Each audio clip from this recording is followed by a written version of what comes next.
Assalamualaikum dan salam Sarawakku sayang. Bersama saya Hafizah Munirah Mahrab dalam edisi khas Parlimen 5 Ogos 2020. Tumpuan edisi khas Parlimen hari ini, Kementerian Pembangunan Usahawan dan Koperasi MIDEK memberi perhatian khusus kepada pembangunan perusahaan kecil sederhana PKS, mikro dan koperasi terutamanya dalam menangani isu dan cabaran yang dihadapi oleh usahawan semasa dan pasca COVID-19. Menteri Pembangunan Usahawan dan Koperasi Datuk Seri Dr. Haji Wan Junaidi Tuanku Jaafar semasa persidangan Dewan Rakyat hari ini berkata usaha kementeriannya itu bagi mencapai hasrat dan matlamat yang digariskan dalam Dasar Keusahawanan Nasional DKN 2030. Hal ini amat penting kerana kesan penularan wabak COVID-19 terhadap usahawan tempatan perlu ditangani dengan lebih agresif, spesifik dengan mengguna sumber kewangan dan kepakaran yang ada pada kerajaan. Menjawab pertanyaan Ahli Parlimen Lumut, Datuk Wira Dr. Muhammad Hatta Ramli mengenai perkembangan terkini pembangunan industri kereta terbang, Datuk Seri Dr. Haji Wan Junaidi memberitahu istilah kereta terbang sebenarnya merujuk kepada super drone mengikut konteks sebenar dalam industri air mobility. Katanya industri berkenaan mempunyai potensi yang tinggi di pasaran tempatan dan antarabangsa, di samping boleh diaplikasikan ke pelbagai sektor yang lain. Industri air mobility ataupun urban mobility merupakan industri yang berpotensi dan berupaya membuka peluang kepada satu bidang keusahawanan yang baru yang boleh dikomersialkan. Laporan seterusnya, perkhidmatan bank bergerak melalui agensi Bank Rakyat akan dimulakan di Sungai Asap, Belaga, Sebauh dan Tatau pada suku pertama 2021. Menteri Pembangunan Usahawan dan Koperasi Datuk Seri Dr. Haji Wan Junaidi Tuanku Jaafar berkata, kementeriannya MIDEK amat memahami keperluan mendesak masyarakat di kawasan-kawasan tersebut untuk memiliki perkhidmatan bank. Katanya MIDEK juga memahami keperluan usahawan dan masyarakat setempat yang memerlukan kemudahan perbankan di tempat-tempat yang strategik di seluruh negara. Setakat ini mobile bank yang kita rancang untuk Sungai Bintulu sebenarnya yang kita akan lancar pada the first quarter 2021 dengan izin ialah Sungai Asap, Belaga, Sebauh dan Tatau. Oleh kerana Yang Berhormat mempunyai cadangan yang tambahan, saya CEO Bank Rakyat ada di belakang minta dikajikan permohonan daripada Yang Berhormat daripada Hulu Rejang ini. Kerana keperluan di Hulu Rejang memang mendesak dan ada untuk khususnya kemudahan perbankan. Terima kasih Yang Berhormat. Semasa menjawab pertanyaan Ahli Parlimen Hulu Rajang, Datuk Wilson Ugak Kumbong pada persidangan Dewan Rakyat hari ini, Ahli Parlimen Santubong itu berkata, perkhidmatan yang disediakan oleh bank bergerak ini meliputi pembukaan akaun, transaksi untuk akaun simpanan, tabung haji, pendaftaran perbankan internet, bayaran bil setempat, perkhidmatan kiriman wang, arahnu on wheel dan bayaran balik pembiayaan. Katanya Bank Rakyat juga tengah dan masih mengkaji termasuk melihat input pelantikan ejen bank dan bank bergerak yang bakal dilancarkan pada suku pertama 2021. Seterusnya, projek menaik taraf Jalan Balak ke penempatan semula tergulang Fasa 5 dan Mentalun Fasa 6 di Kapit yang dibangkitkan oleh Ahli Parlimen Hulu Rajang, Datuk Wilson Ugak Kumbong telah diluluskan. Menteri Pembangunan Luar Bandar Datuk Dr. Abdul Latif Haji Ahmad berkata, pelaksanaan tersebut adalah di bawah Rolling Plan ketiga tahun 2018 Rancangan Malaysia ke-11 RMK-11 dengan kos keseluruhan berjumlah RM61 juta dan RM112 juta. Status terkini dalam peringkat pelantikan perunding. Jadi akan ditender pada bulan Mac tahun depan. Selain itu, jelas beliau jalan dari rumah Nyamuk ke SMK Baleh terus ke rumah Layang Nanga. Kain Baleh telah dipohon untuk dilaksanakan di bawah Rolling Plan pada tahun 2021. Telah dipohon di bawah tajuk projek jalan dari Nanga Gaat ke Rumah Tungku, Nanga Sebiro, Sungai Gat, bahagian Kapit, dan di bawah tajuk membina jalan Rumah Gari, Rumah Layang, Sungai Kain, SK Nangga Kain, SMK Balik. Kapit Sarawak untuk dilaksanakan di bawah Rolling Plan dengan izin RM12 tahun 2021. Berikut merupakan penjelasan beliau dalam persidangan Dewan Rakyat hari ini. Sementara itu, memberi maklum balas mengenai kelulusan tersebut, Datuk Wilson Uga amat berterima kasih dan ia merupakan projek yang ditunggu-tunggu oleh suku kaum Penan di kawasan beliau di Belaga. Itu kuasaan rumah saya sendiri, Yang Berhormat. Dari 2013 sampai sekarang, saya mohon jalan itu kerana saya kalau nak pergi ke kawasan, ke Rumah Panjang, masih menggunakan jalan pengangkutan air.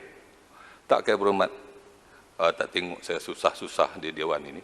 Jadi saya mintalah Menteri dengan budi bicara supaya angkatkan jalan tersebut, supaya penduduk-penduduk saya yang menunggu sekian lama, kita sudah merdeka berapa lama. Jadi saya mohon kepada Kementerian angkatkan dan beri peruntukan supaya pembangunan jalan luar bandar itu diteruskan dan diberi kepada kawasan Parlimen Hulu Rijang. Ya, Berhormat. Terima kasih.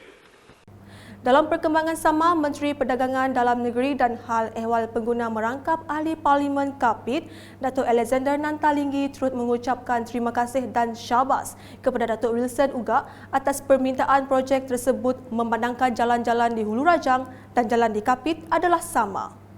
Terima kasih sebab Kapit saya rasa terpanggil. Memang kawasan besarnya Kapit, tapi bahagian Parlimen Kapit dengan Hulu Rejang ni sama. Dan jalan-jalan yang disebut tu, saya sekali lagi ucapkan banyak terima kasih kepada Hulu Rejang kerana akan melalui kampung saya juga. Terima kasih. Beralih ke berita seterusnya. Ahli Parlimen Tanjung Manis, Insinyur Yusof Abdul Wahab menjelaskan berlaku salah faham apabila Menteri Pembangunan Luar Bandar Datuk Dr. Abdul Latif Ahmad mengatakan cadangan pembinaan jalan hubungan darat di Kampung Paloh, Kedang, Berangan, Bukit Kinyau, Parit Bugis, Semaring, Mupong dan Teluk Gelam tidak tersenarai dalam keutamaan negeri yang telah dikemukakan kepada kementerian. Menjelaskan perkara itu, Yusof sebaliknya berkata beliau telah membahaskan dalam persidangan Dewan Rakyat 2 minggu lepas untuk mencadangkan pembinaan jalan-jalan dalam kawasan Parlimen Tanjung Manis itu dalam Rancangan Malaysia ke-12 RMK-12. Mengikut jawapan Wak Menteri, beliau mengatakan bahawa senarai jalan-jalan tersebut tidak termasuk dalam senarai keutamaan negeri yang telah dikemukakan oleh kementerian. Saya rasa yang Puan Menteri maksudkan adalah untuk RMK yang ke-11. Ini yang dimaksudkan beliau. Jadi apabila saya berbahas pada minggu lepas, saya maksudkan, saya bangkitkan dan saya kemukakan jalan-jalan tersebut untuk dimasukkan dalam senarai RMK yang ke-12, Rancangan Malaysia yang ke-12. Jadi disebab itulah saya berbahas. Mungkin betul yang Mohd Menteri menjawab senarai jalan tersebut tidak termasuk dalam senarai dalam RMK 11 yang lepas. Semasa ditemu ramah UKAS hari ini, Yusof berkata beliau memberi bayangan awal kepada Datuk Dr. Abdul Latif untuk memasukkan jalan-jalan tersebut di dalam RMK 12 untuk tahun 2021 sehingga tahun 2025. Terdahulu semasa menjawab pertanyaan Yusof pada sesi pergulungan Kementerian Pembangunan Luar Bandar hari ini, Datuk Dr. Abdul Latif memberitahu pembinaan jalan hubungan darat di Kampung Paloh, Kedang, Berangan, Bukit Kinyau, Parit Bugis, Semaring, Mupong dan Teluk Gelam tidak tersenarai dalam keutamaan negeri yang telah dikemukakan kepada kementerian. Bagaimanapun, Ahli Parlimen Mersing itu menjelaskan projek berkenaan akan dijalankan mengikut perancangan oleh kementeriannya sekiranya ia dimasukkan dalam RMK 12 dan telah diluluskan. Beralih ke laporan berikutnya, Matlamat Pembangunan Mampan SDG merupakan asas yang amat digunakan dalam penggubalan dasar agro makanan 2.0 yang sedang dalam proses kajian oleh Kementerian Pertanian dan Industri Makanan MAFI. Berikut merupakan penjelasan Menteri Pertanian dan Industri Makanan Datuk Seri Dr. Ronald Kendi dalam persidangan Dewan Rakyat pada 4 Ogos 2020 bagi menjawab isu berbangkit oleh Ahli Parlimen Batang Lupa Datuk Seri Hajah Rohani Abdul Karim. Matlamat yang berkaitan dengan DCG juga akan dijadikan guiding principles dalam penyediaan dasar tersebut supaya pembangunan sektor pertanian dan makanan akan dilihat daripada perspektif yang lebih holistik, merangkumi aspek ekonomi, sosial dan alam sekitar selaras dengan konsep pembangunan mampan, sustainable development. Selain itu, jelas beliau, MAFI juga giat menjalankan integrasi teknologi pertanian moden. Seperti penggunaan robot, agrorobotik, penderiaan, pertanian tepat, penggunaan drone, pembangunan data pertanian, aplikasi berasaskan internet dan model kilang tanaman. Bagi tujuan itu, skim pembiayaan mekanisasi dan automasi dengan dana berjumlah RM5.79 juta di bawah Agrobank turut disediakan sebagai satu bentuk gelakan kepada para petani. Dalam perkembangan sama, Datuk Seri Hajah Rohani yang juga pengurusi Padi Beras Nasional Berhad Bernas amat berterima kasih kepada MAFI kerana meneruskan projek jelapang padi di kawasan Batang Lupa. Beliau yakin bahawa projek jelapang padi Batang Lupa akan membolehkan tahap sara diri SSL negara mencapai 75% atau lebih. Batang Lupa ingin merakamkan di sini jutaan terima kasih Yang Berhormat kerana meneruskan jelapang padi di Batang Lupa. InsyaAllah dengan jelapang padi Batang Lupa kita boleh sampai SSL 75% atau lebih. Terima kasih Yang Berhormat. Beliau berkata demikian semasa mencelah sesi penggulungan Menteri Pertanian dan Industri Makanan Datuk Seri Dr. Ronald Kendi dalam persidangan Dewan Rakyat pada 4 Ogos 2020. Datuk Seri Dr. Ronald dalam pada itu memberitahu kementeriannya akan melihat semua jelapang padi yang berpotensi khususnya kawasan yang dibangunkan di bawah kawasan pembangunan pertanian bersepadu IADA untuk diperkasakan bagi menjamin keselamatan makanan negara. Kawasan-kawasan padi yang telah dibangunkan di bawah AIDA akan terus diperkasakan bagi keselamatan makanan negara. Laporan seterusnya, Kementerian Komunikasi dan Multimedia telah mencapai beberapa persetujuan dengan Kerajaan Sarawak dalam usaha meningkatkan sistem telekomunikasi di seluruh negeri itu. Menteri Komunikasi dan Multimedia Datuk Seri Saifuddin Abdullah berkata, hasil persetujuan itu seorang wakil dari Sarawak akan diletakkan sebagai Pesuruhjaya dalam Suruhanjaya Komunikasi dan Multimedia Malaysia SKMM. Katanya persetujuan juga dicapai bersama Ketua Menteri Sarawak, Datuk Patinggi Dr. Abang Haji Abdul Rahman Zuhari Tun Datuk Abang Haji Openg untuk meletakkan seorang wakil dari SKMM dalam Sarawak Multimedia Authority SMA. Kerajaan Sarawak kelihatan begitu committed kerana sejak Yang Amat Berhormat Ketua Menteri sekarang menjadi Ketua Menteri, beliau antara langkah pertama yang beliau lakukan ialah mempunyai sebuah kerangka yang cukup komprehensif yang dinamakan, kalau saya tak silap, Digital Sarawak. Demikian maksudnya.